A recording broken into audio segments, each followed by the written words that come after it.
Afganistán. El legado de la guerra.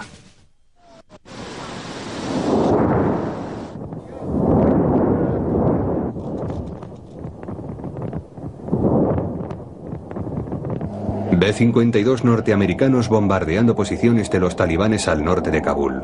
Las primeras 4 semanas del asalto de la administración Bush no se desarrollaron según el plan previsto. El régimen extremista afgano y el grupo Al-Qaeda de Osama Bin Laden se mostraron desafiantes. Hubo países musulmanes que condenaron la intervención. Los aliados de los Estados Unidos expresaron sus dudas, especialmente cuando la población civil afgana sufrió lo que los generales denominan daños colaterales. Pero más tarde se inició la desbandada. Los talibanes se retiraron de Kabul y los aliados afganos de Norteamérica ocuparon la capital.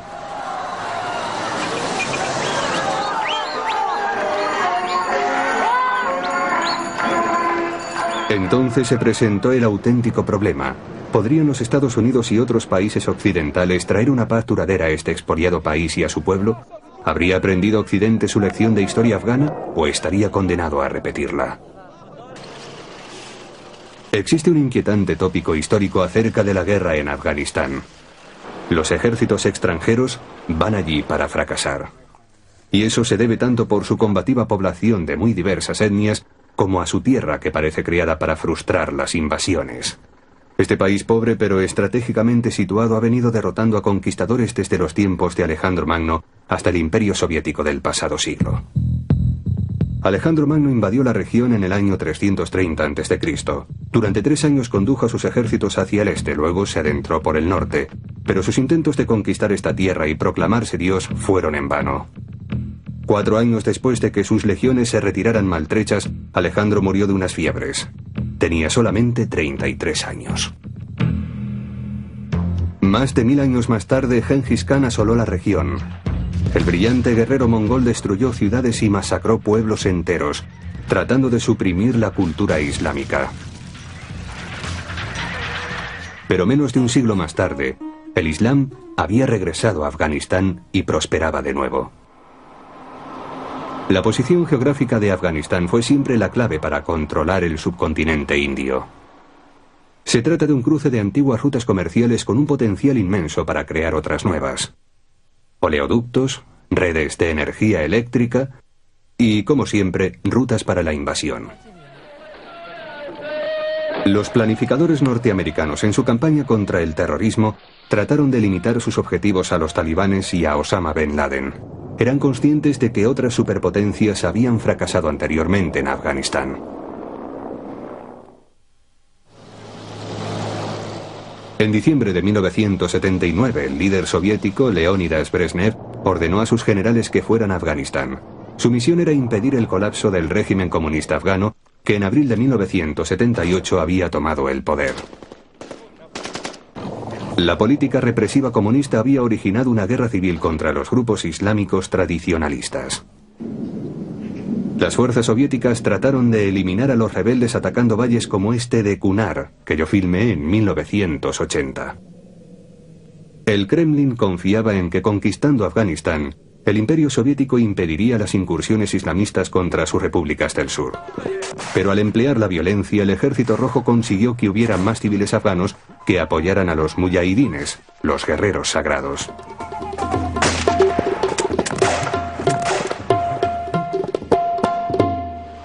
Los abigarrados grupos de campesinos combatientes se convirtieron a lo largo de los años 80 en una formidable red de resistencia con la ayuda de los Estados Unidos, que para ello desarrollaron la mayor operación de soporte encubierto de la historia de la CIA.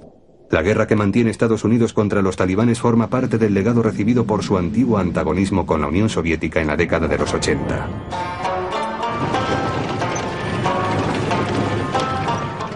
Mi camino de vuelta a Kabul comienza en el norte, entre los picos del Hindu Kush. Luego iré hacia el sur, atravesaré los campos de batalla clave de la guerra contra los soviéticos, el valle del Panjshir. Siempre fue un viaje duro, especialmente cuando vine por aquí en los años 80. Entonces, durante la ocupación soviética, la única manera de ir al valle del Panjshir era a pie, 12 días de camino cruzando 5 altos pasos.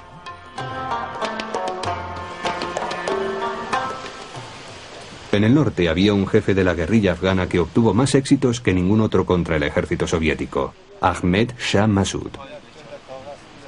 Desde el valle del Panjshir, su hogar, los muyahidines de Massoud se expandieron hacia los valles y provincias vecinas del noreste.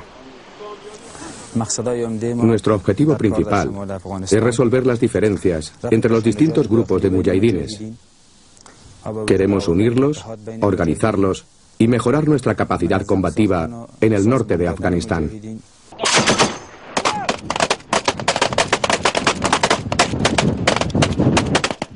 La guerra de resistencia de los afganos tuvo su efecto. Gradualmente el Kremlin se fue convenciendo de que debía retirarse, pero solo después de 9 años de una amarga lucha que se llevó 1 millón de vidas, la mayoría de ellas civiles.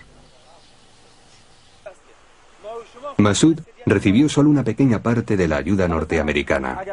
Su idea de un Afganistán independiente chocó contra la política de Pakistán, el intermediario de los americanos. Los pakistaníes canalizaban el dinero y las armas americanas para las guerrillas afganas favorables a los objetivos pakistaníes. Algunos, como Gulbuddin Hekmatyar, eran claramente antiamericanos. Massoud y sus gentes subsistían principalmente gracias al carisma de su dirigente. En lugar de exigirle lealtad al pueblo, Massoud trataba de merecerla.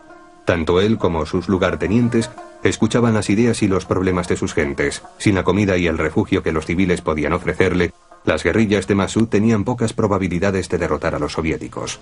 En los años 80, así como en etapas más avanzadas del conflicto, se quejaba de que los países occidentales no hacían lo suficiente para detener la guerra en Afganistán. Oímos muchas cosas por la radio acerca de la ayuda occidental, pero prácticamente dentro del país no vimos ninguna que fuera realmente efectiva para nuestro pueblo, excepto alguna ayuda médica y económica, como cuando nos daban trigo y harina, pero en cantidades muy limitadas. El carisma del jefe y la camaradería que inspiraba entre sus hombres hacía que su grupo destacase entre las otras partidas muyahidines. Por ello se convirtió en el enemigo número 1 de los rusos.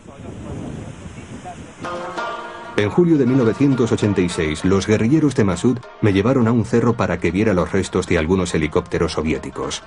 30 Spetsnaz, soldados de las fuerzas especiales soviéticas, habían muerto 2 semanas antes en una emboscada. En el fondo del valle, Massoud y sus hombres estudiaban los mapas y documentos que recogieron del cuerpo del comandante soviético. En el mapa, claramente señalada, estaba la posición exacta del campamento de Massoud. Solo era cuestión de tiempo, me dijo, que los soviéticos fueran en busca de venganza. Ese momento se presentó minutos más tarde.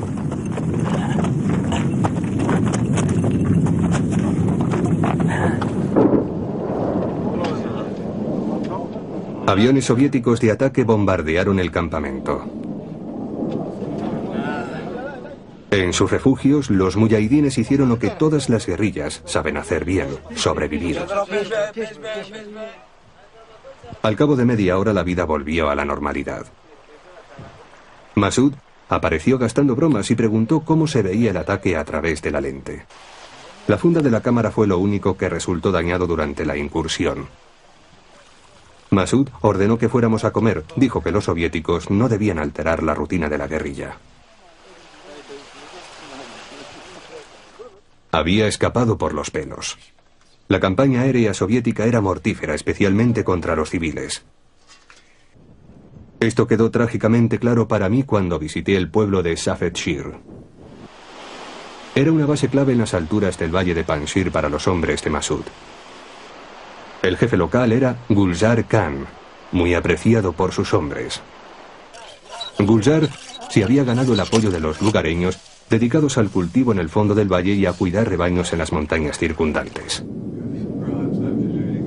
Cuando aparecieron los aviones militares soviéticos durante el verano de 1986, los hechos tomaron un sesgo mortífero y familiar. En primer lugar, la base de la guerrilla fue bombardeada. Las cuevas nos protegieron contra las explosiones, pero la habitación donde yo había estado resultó destruida. ¿Qué le había ocurrido?, me pregunté a la gente del pueblo de arriba. Gulzar me llevó a la montaña. Los pilotos soviéticos habían tomado claramente las granjas familiares como objetivo. 11 personas murieron. Mahman Najim y su familia sobrevivieron. Limpiaremos los restos, me dijo, y reconstruiremos todo. Pero en los Altos Prados había un gran motivo de dolor. Habían matado a un chico de 5 años llamado Kanaka que fue enterrado antes de la puesta del sol. Gulzar explicó por qué se encontraba allí un cámara extranjero. Los aldeanos dijeron que se alegraban de que alguien hubiera presenciado la crueldad soviética. Pero el mejor amigo del niño muerto, Kusal, solo pensaba en una cosa: decirle adiós.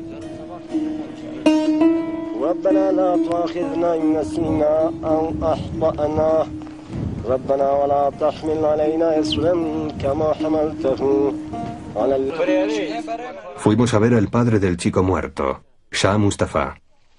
Estaba malherido y aunque un sanitario ayudado por Gulzar se las arregló para retirar la metralla de su cuerpo, no se esperaba que Mustafa sobreviviera al amanecer. Al día siguiente, Gulzar prometió que los muertos serían vengados. Los soviéticos, dijo, serían expulsados de Afganistán. Gulzar no se equivocó. Pero solo después de que él también pagara un duro precio por el ideal de que su país fuera libre de la ocupación extranjera. En febrero de 1989 marché fuera de Afganistán con el Ejército Rojo. El sueño expansionista de la Unión Soviética había terminado vergonzosamente.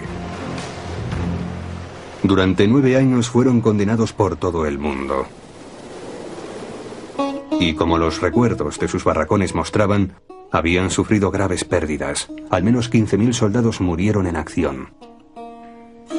El ejército soviético mantuvo una fuerza de ocupación de más de 110.000 soldados. La tercera parte de ellos paracaidistas Spetsnaz, soldados de élite.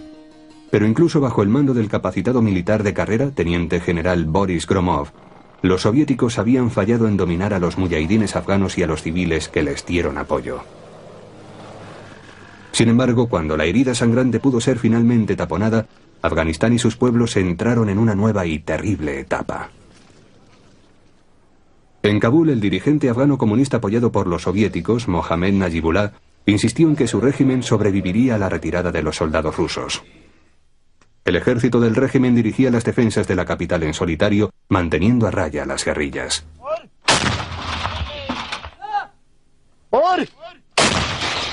En esta nueva fase de la guerra civil, las familias afganas quedaron atrapadas entre las distintas facciones combatientes. En el hospital quirúrgico de la Cruz Roja ingresó una oleada de niños, víctimas de los combates.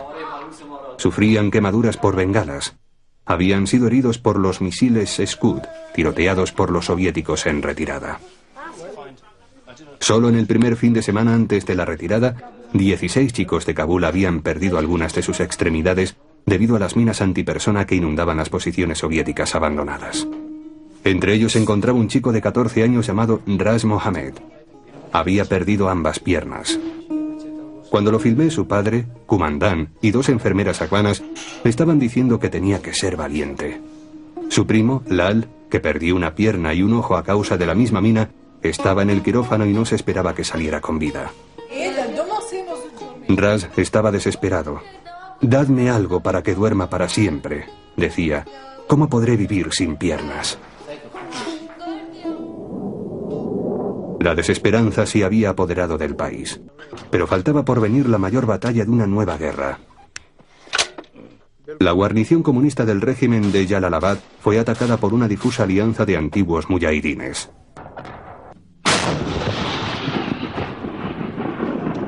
Las guerrillas rodearon la ciudad y el aeropuerto.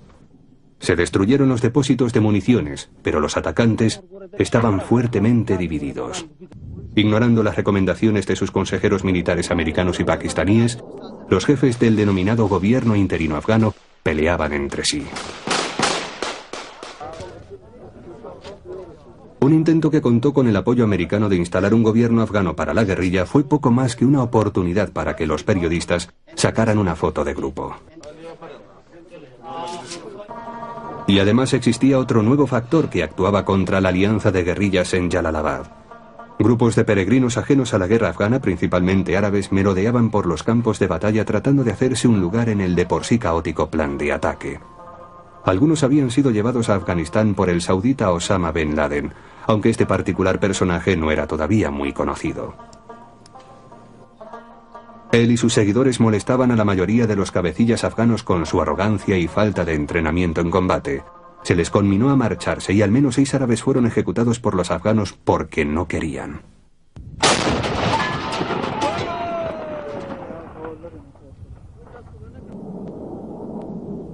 Jalalabad se convirtió en una muestra de la debilidad crónica de los antiguos muyahidines. Los intentos de captura de los puestos del ejército comunista fallaron. En la posición de esta colina, a pesar del fuego pesado de cohetes, los soldados del gobierno permanecieron en sus trincheras burlándose de sus atacantes. Este incluso les saludaba en medio de los ataques con cohetes. El impulso de las guerrillas sufrió un serio revés. Sus jefes volvieron a la seguridad de Pakistán dejando a sus hombres a merced de los aviones del régimen.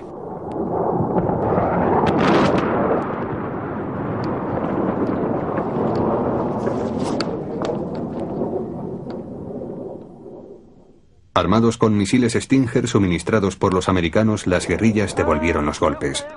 Aquí vemos cómo un Stinger falla el blanco. Los reactores del régimen continuaron machacando las líneas estáticas del frente. La fatiga del combate se impuso. Los jóvenes combatientes experimentaban desaliento y fatalismo. Incluso preparaban indiferentes la comida mientras las bombas caían a su alrededor. No hay cifras fiables de cuántos perecieron durante los 2 largos meses de combates. Pero muchos cientos de jóvenes afganos de ambos bandos murieron. Los muyahidines merodeaban por los campos mientras el régimen comunista todavía se aferraba al poder. Pero para el presidente Najibullah el futuro era incierto. Por un lado, Massoud había creado su Consejo del Norte, una alianza de muyahidines que se nutría con los desertores del ejército de Najibullah. Y por otro, las guerrillas del sur se aproximaban a las posiciones avanzadas del régimen. Najibullah ordenó a sus hombres que permanecieran en sus puestos, pero sin la ayuda de las fuerzas soviéticas. El final era inminente. Los afganos se preguntaban si los Estados Unidos y los países occidentales, quizás las Naciones Unidas, les asegurarían que la caída del régimen comunista sería seguida por una paz estable. Pero no se tomaron medidas para ello. Los cabecillas de la guerrilla que habían vencido a la Unión Soviética solo tenían un único deseo: conseguir el poder para ellos.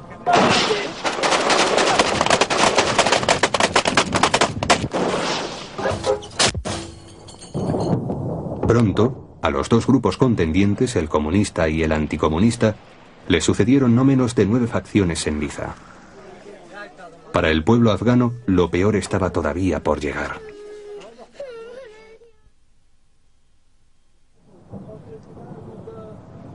La siguiente vez que viajé a Afganistán fue en 1994. En Kabul, la capital, peleaban 9 grupos, la mayoría de ellos descendientes de los muyahidines que expulsaron de Afganistán a los soviéticos en 1989 y que a continuación derrotaron al régimen comunista en 1992. Ahmed Shah Massoud, cuyo Consejo del Norte era el poder militar dominante, trataba de mantener el orden mientras los diferentes grupos mantenían conversaciones. Al mismo tiempo, Pakistán urgía a sus clientes afganos como Gulbuddin Hekmatyar a que desempeñaran puestos de mayor influencia. Las minorías temían la exclusión, especialmente los grupos shia del Afganistán central.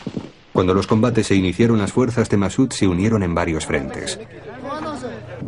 En las imágenes vemos un MiG-21 lanzando sus bombas. Aunque no alcanzó a los combatientes, mató a 5 civiles.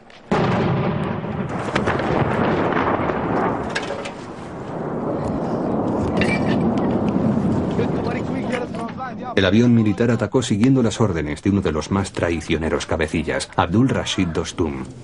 Las gentes de Kabul manifestaron su desprecio por los jefecillos. Mientras Kabul ardía, un puñado de voluntarios extranjeros, incluyendo a la sanitaria canadiense Paula Callahan, ayudaron a los médicos afganos a atender a los heridos. Dime, ¿cuántos heridos hay y cuáles son vuestras prioridades? Desde la última noche, 70. Esta mañana no hemos tenido tiempo de hacer números, pero creo que de 20 a 25. Por supuesto, somos selectivos.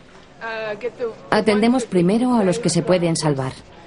Incluso para una profesional esto debe ser desconcertante. ¿Cuántos heridos hay, más o menos? Bueno, los contamos al terminar el día, cuando tenemos tiempo, pero no hasta entonces. ¿Cómo crees que la gente de Kabul podrá arreglar la situación? No sé. En los primeros 4 meses de 1994, al menos 10.000 civiles murieron en Kabul. Solamente la cuarta parte de sus 2 millones de habitantes permaneció en la capital. Trataron de llevar vidas normales en los distritos que no sufrían lo peor del combate. Los ataques con cohetes mataban al azar. 2 personas murieron en esta casa. Los cohetes fueron disparados por las fuerzas de Gulbuddin Hekmatyar, a pesar de que era el primer ministro del gobierno de coalición. Su acuerdo de unir fuerzas con el presidente Rabbani, un antiguo rival durante la guerra contra los soviéticos, se rompió al cabo de unas semanas. El enviado de las Naciones Unidas, Mahmoud Mestiri, no pudo conseguir un alto el fuego. Massoud dijo que la paz sería únicamente posible si Hekmatyar dejaba de bombardear la capital. Pero los combates se reanudaron.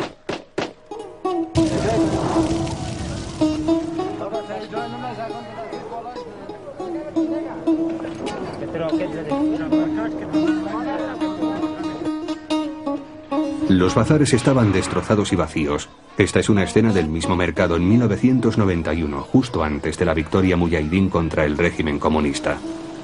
En aquel tiempo Kabul tenía un intenso tráfico, pero la guerra civil lo cambió todo. Las amplias avenidas de Kabul fueron en tiempos lugares coloridos, repletos de comercio. Pero entonces llegaron los antiguos muyahidines a la capital. Cientos de miles de habitantes de Kabul fueron obligados a refugiarse en campamentos improvisados. Este está cerca de Jalalabad. El calor y la disentería se cobraron un fuerte tributo.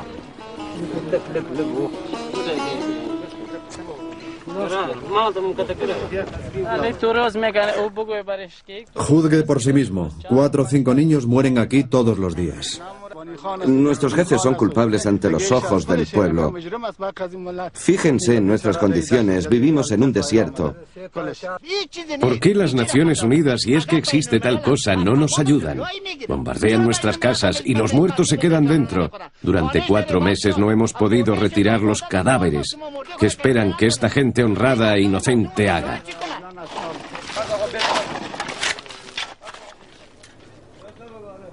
Reducidos a la lucha más básica por la supervivencia, algunas familias decidieron quedarse en Kabul. Una de esas familias es la de Ras Mohammed. En 1994, Ras tenía 21 años. Junto con sus padres y 9 hermanos, sobrevivió a pesar de las heridas causadas por la mina que casi acabó con su vida 5 años antes, en 1989. Esta lucha de ahora es solo por el poder. Antes, con el antiguo gobierno, había una especie de paz, pero ahora los cabecillas luchan por el poder. Nazanin es la madre de Ras. No tenemos nada, ni siquiera un mendrugo de pan. Estamos desesperados, no tenemos siquiera un vaso para beber agua. Bebemos de nuestras manos, en la bomba de agua.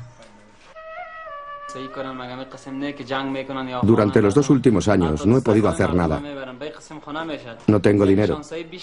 Incluso los que trabajan para el gobierno y que no están mutilados no tienen trabajo. Antes podía trabajar en cualquier parte.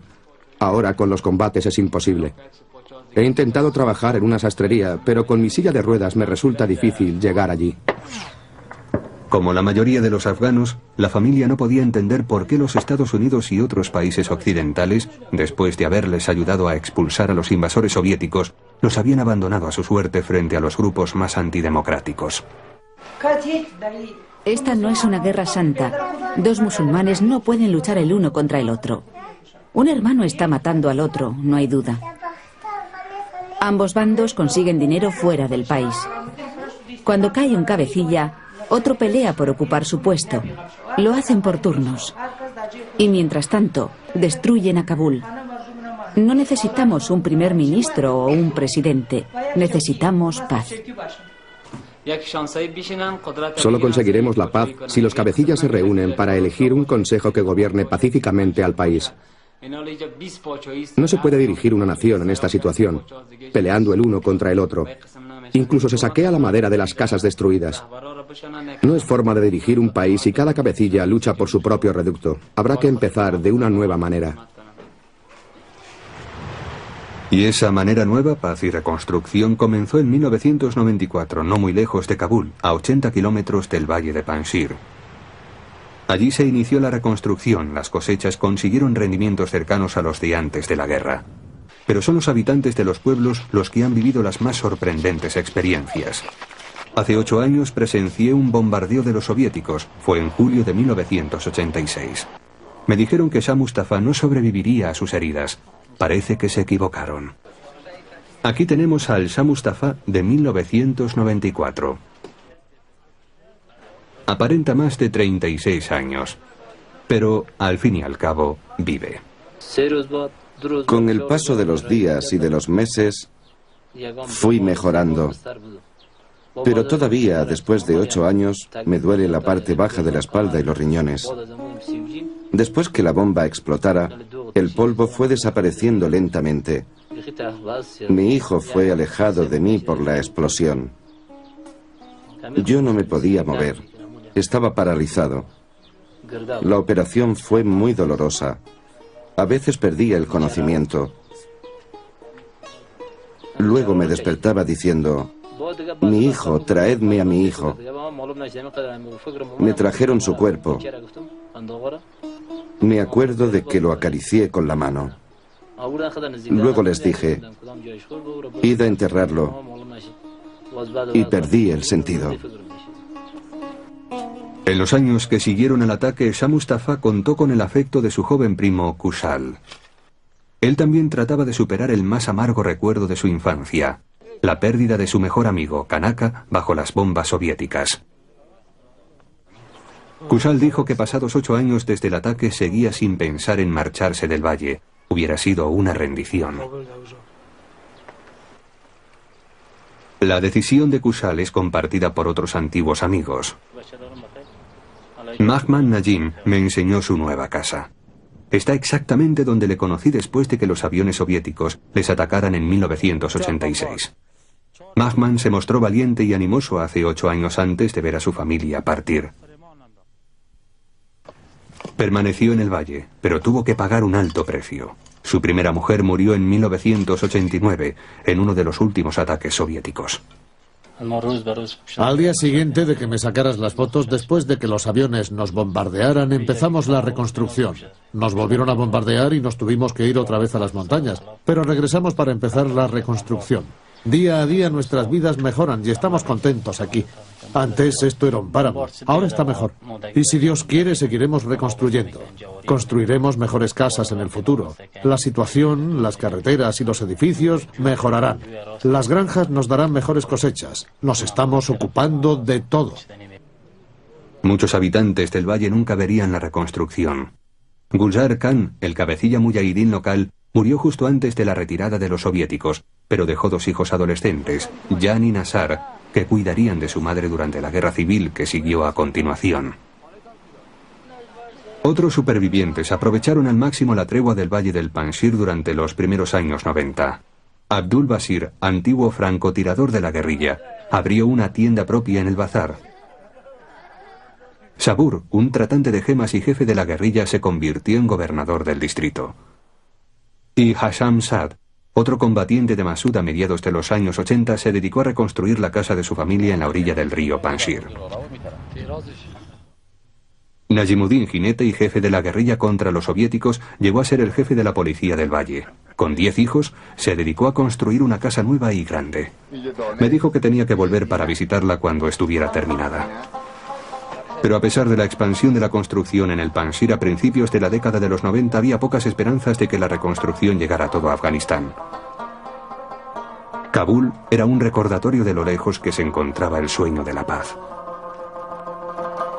En el suroeste, en Kandahar, un nuevo y misterioso movimiento iba cobrando fuerza. Se trataba de un grupo islámico fundamentalista apoyado por celotes religiosos y siniestros generales de Pakistán. Los talibanes prometieron que librarían a Afganistán de tal plaga de violentos caudillos, una promesa esperada por muchos afganos. Pero las promesas, como la esperanza, no serían más que ilusiones en Afganistán. Una nueva pesadilla de represión y derramamiento de sangre estaba a punto de comenzar.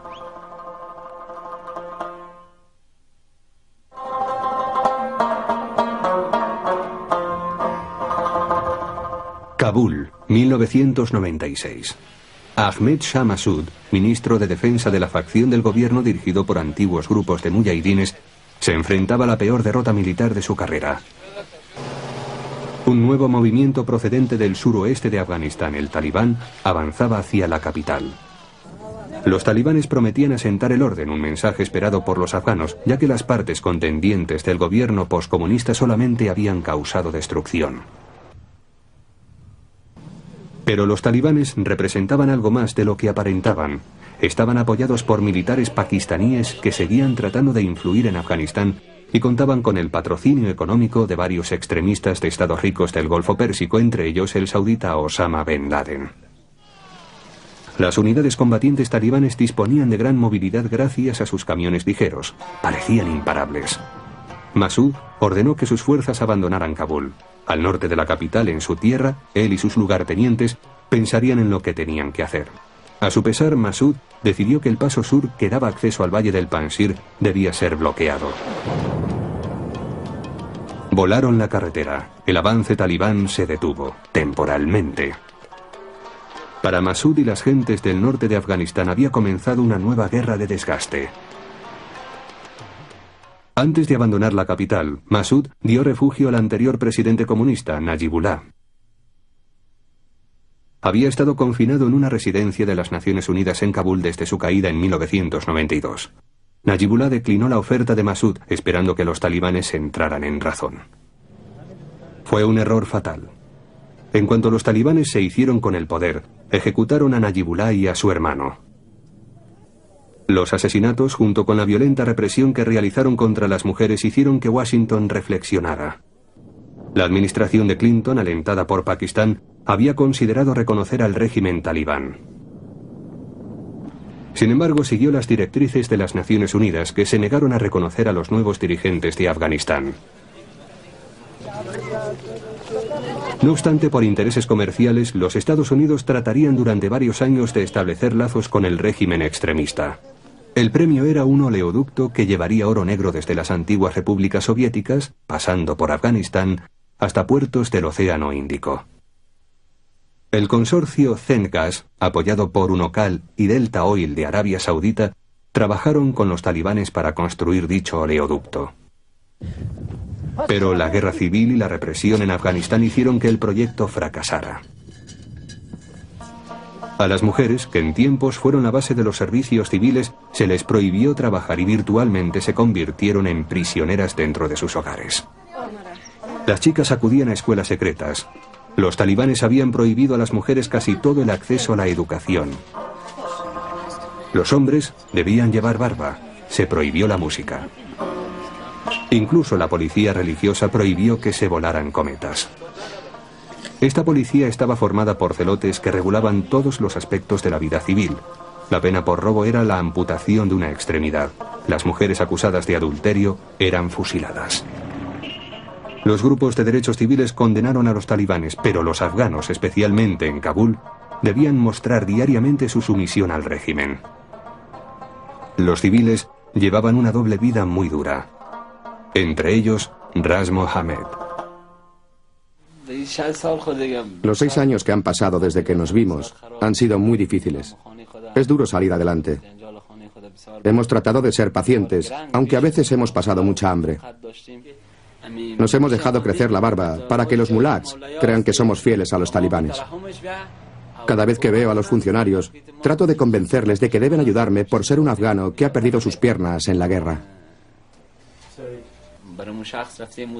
Trabajo siempre que puedo, pero principalmente tengo que pedir ayuda a la Media Luna Roja.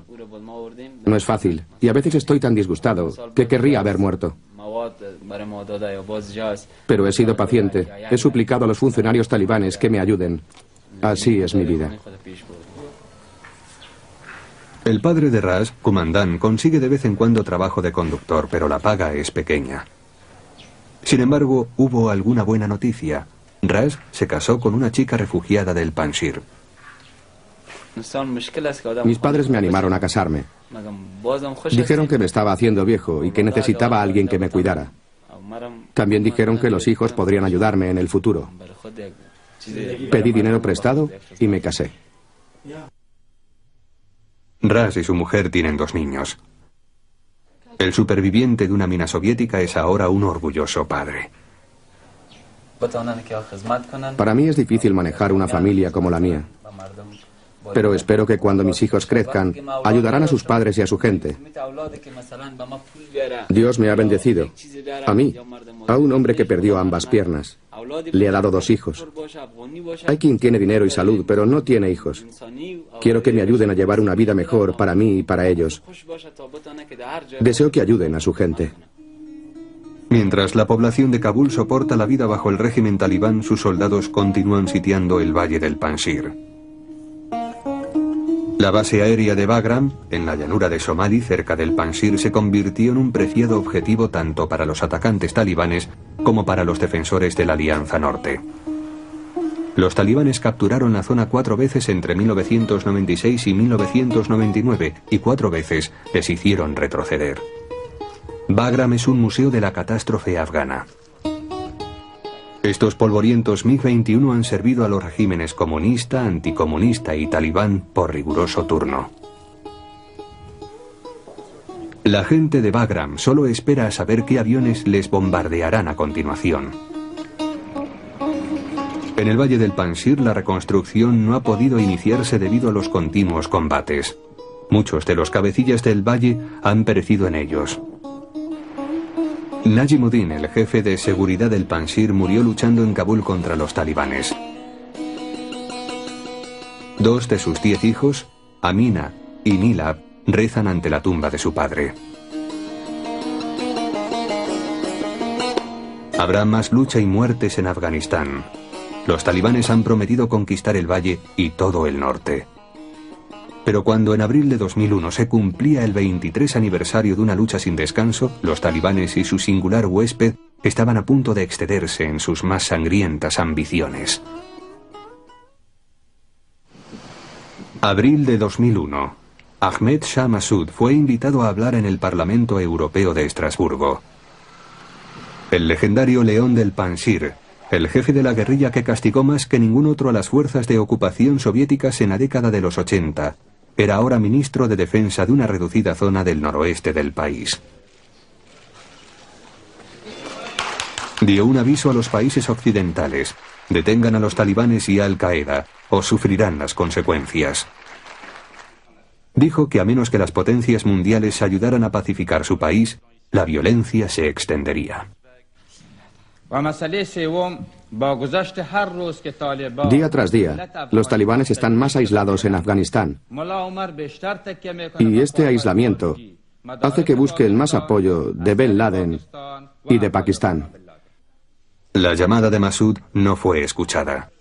La CIA le pidió su apoyo para vigilar a Ben Laden, pero para cuando terminó el verano de 2001, la Alianza Norte de Massoud no había recibido ayudas sustanciales para detener el avance talibán. Y entonces Osama Ben Laden atacó. El 9 de septiembre, Massoud fue asesinado por 2 suicidas de Al-Qaeda que se hicieron pasar por periodistas. El enemigo más peligroso de los talibanes había muerto. Los ataques contra los Estados Unidos siguieron 2 días más tarde.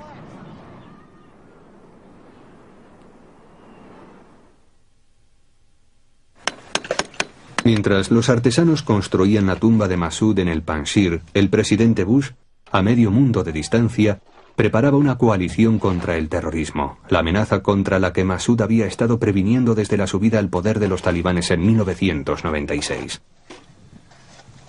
Los jefes de la Alianza Norte formaron un consejo para sustituir a Massoud. Se instruyeron a soldados para enfrentarse a los talibanes en el noreste y vengar al líder asesinado. De vuelta al valle del Panjshir, observo claramente que sus gentes se han dado cuenta de la nueva oportunidad que se les ofrece. América y sus aliados han juntado sus fuerzas contra los odiados talibanes. Fui a ver a Shah Mustafa en su tienda de Safed Shir. Estaba nervioso por las noticias y por nuestra reunión 15 años después del bombardeo que casi acaba con su vida. Mustafa me señaló entre la multitud una cara conocida. Era Kushal, ahora con 20 y tantos años.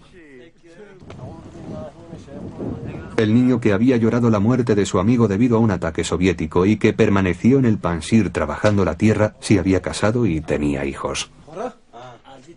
Pero también Kushal llevaba las marcas de la guerra. Desde que nos vimos la última vez, había perdido una pierna. Sucedió en 1997 cuando Kushal combatía con la Alianza Norte contra los talibanes cerca del aeropuerto de Bagram.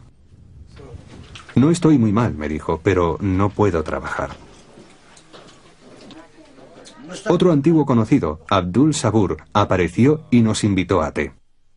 Es un antiguo jefe guerrillero que se ha convertido en gobernador de distrito después de la retirada de los soviéticos. Sabur trabajó para recuperar su negocio de esmeraldas, antes imposible por las minas del Panjshir. La atmósfera no se parecía a nada que yo hubiera conocido. Estas son algunas de las personas que deben reconstruir Afganistán, si alguna vez las armas callan. Pero ellos confían en que ese día llegará finalmente. Kushal se mostraba optimista por primera vez. Preguntó si se podría adaptar un coche para que lo condujera con su pierna buena. Me dijo que quería y necesitaba trabajar. Antes de que Kushal y otros afganos puedan realizar sus sueños, la guerra deberá terminarse. Los Estados Unidos y sus aliados insisten en que eso no podrá ocurrir hasta que los talibanes y Al-Qaeda hayan sido borrados del mapa. Pero para asegurar ese objetivo, los países occidentales deberán involucrarse más en la formación de un gobierno estable que reconstruya el país. Porque, tal como la historia enseña, en Afganistán nunca tuvieron éxito las soluciones militares. Solo la cooperación de sus gentes, o la falta de ella, decidirá si los terroristas son eliminados de una vez por todas del país. Los afganos están dispuestos y deseosos de que eso ocurra. Brindarles esa oportunidad depende en gran medida de nosotros.